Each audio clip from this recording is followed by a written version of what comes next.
Muy buenos días a todos, mi nombre es Emilia Naimera Ponce y en esta ocasión les voy a hablar sobre mi proyecto de microbiología, que es acerca de una bacteria en específico. Su nombre científico es Treponema pallidum y su nombre común es Treponema de la sífilis.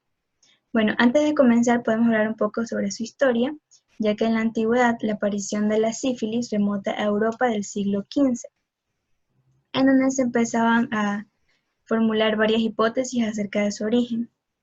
Más tarde, en el siglo XX, es cuando recién se la empieza a relacionar como la causa principal de enfermedades neurológicas y cardiovasculares. Es así que en 1905 se descubre la etiología gracias a personajes como Chaudin y Hoffman, quienes analizaban las espiroquetas en las lesiones primarias de la sífilis y también en ganglios adyacentes. Más tarde, en 1912, Hideo Noguchi es quien descubre que el causante de esta enfermedad es nada más y nada menos que la bacteria denominada Treponema pallidum. Sin embargo, ¿cuáles son las características específicas que distinguen a esta bacteria? Bueno, para responder esta pregunta podemos iniciar por la característica de su forma, ya que esta es una espiroqueta gram negativa que se va a caracterizar por poseer una forma alargada de aproximadamente 20 micrómetros de longitud, va a ser frágil y a su vez espiralada.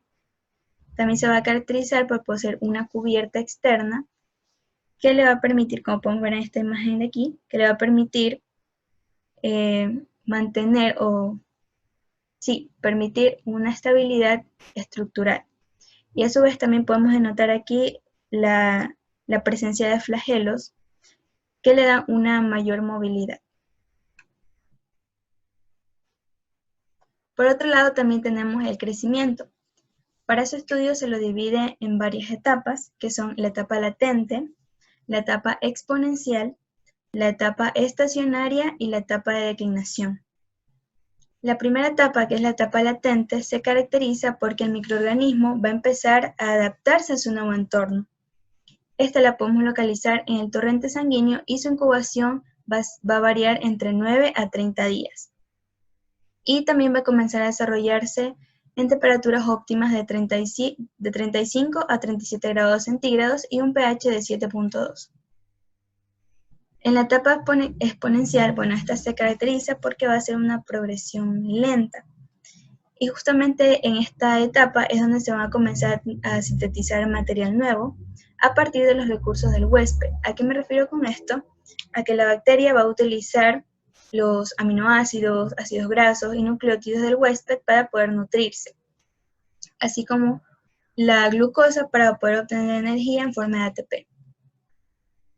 También tenemos la etapa estacionaria, que significa que la bacteria va a alcanzar su máxima proliferación y en esta ocasión va a comenzar a producir enfermedades a nivel de la aorta descendente y el sistema nervioso central principalmente, y causando enfermedades como la neurosífilis o la sífilis cardiovascular, entre otros. Por último, tenemos la etapa de declinación, que a diferencia de otras bacterias, la Treponema pallidum no va a expulsarse del cuerpo humano por sí sola, sino que necesita ayuda, es decir, tratamiento especial, que en este caso puede ser la penicilina, o si no, exponer la bacteria a temperaturas mayores de la que puede resistir, que pueden ser mayores a 42 grados centígrados. Otra de sus características es el color de la tinción, la cual, como había mencionado antes, es una bacteria gram negativa, es decir, que su tinción va a ser de color rosa. Podemos ver aquí en esta imagen de microscopio, vista desde un microscopio, podemos ver que el fondo va a ser rosado y las espiroquetas van a obtener la forma que antes les expliqué, es decir, espiraladas. Ya. También podemos observarlas en microscopio por medio de tinción de plata o microscopía especial directa, es decir, en campo oscuro y contraste de fase. ¿Dónde se encuentra?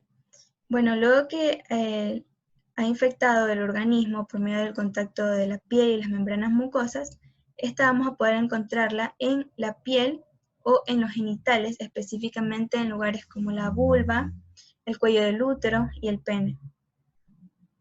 Medio de entrada al organismo. Bien, esta bacteria va a poder transmitirse por medio del contacto directo, como les había mencionado, de la membrana mucosa y la piel, que van a presentar lesiones características de esta enfermedad. También puede ser por vía perinatal, es decir, in útero, o en el momento en el que el bebé está pasando por el canal del parto.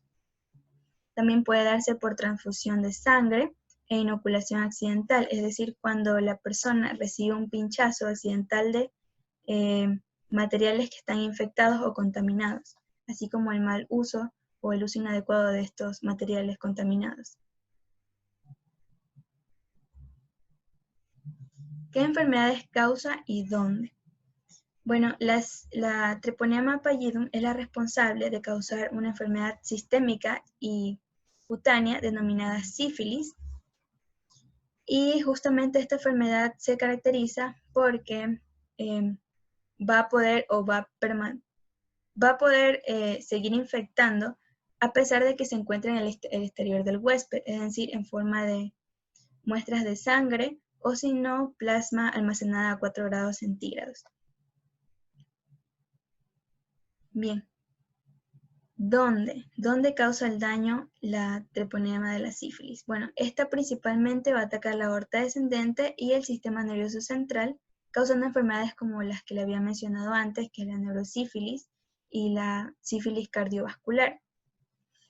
Algo que también hay que destacar de esta bacteria, o esta enfermedad, mejor dicho, es que va a tener evolución, es decir, que va a pasar por varias etapas o fases, que son la fase primaria, la secundaria, la latente y la terciaria, y que de acuerdo a estas etapas es que se va a producir las enfermedades antes expuestas.